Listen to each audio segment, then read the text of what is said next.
tingnan niyo po si Shinshin. Ayan. So, this is the life of mama. Grabe, ang laki na ng bag ko. Sobrang laki.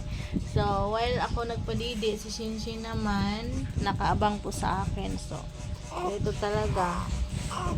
So, ayan yung baby ko, nagdidi na sa akin. Tapos yung isa ko namang anak. So, nagselo siya sa akin. So, ngayon, unti-unti lang niya akong intindihan. Pero, tingnan niyo po yung eyebag ko, guys. Grabe, ang laki na talaga. Sobrang laki na ng eyebag ko. So, ngayon, guys, unti-unti na po naintindihan ng aking anak. So, ayan. Umupo na lang po siya. So, nung una talaga ay umiiyak siya, tapos parang gusto niya siya yung bibihin ko, nasanay kasi siya na siya yung binibaby ko. So ayan si Shinshin. So yun nga lang guys, tingnan niyo yung ginawa niya. Ay nako talaga si Shinshin eh. So ito talaga, kaya minsan naawa ako sa anak ko, pero pinapaintindi ko naman sa kanya. Uy, Shinshin. So, tingnan nyo guys. Inalis na yung ano ng foam. Say hi guys, dali. Hi guys. So, ganun nga guys. Naintindihan naman ng aking anak.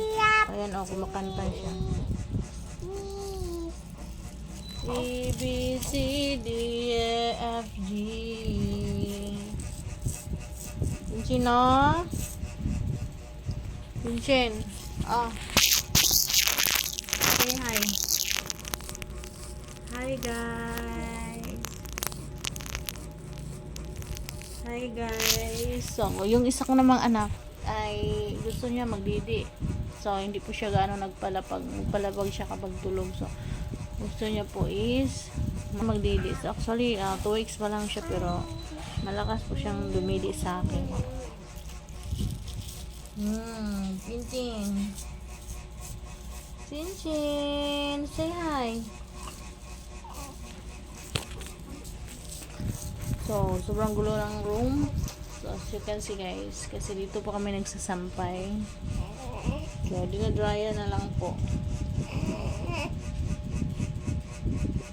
Isa kong anak nagagalit siya. So, ayaw niya kasi bitawan yung didi. Bye-bye guys. Thank you for watching guys.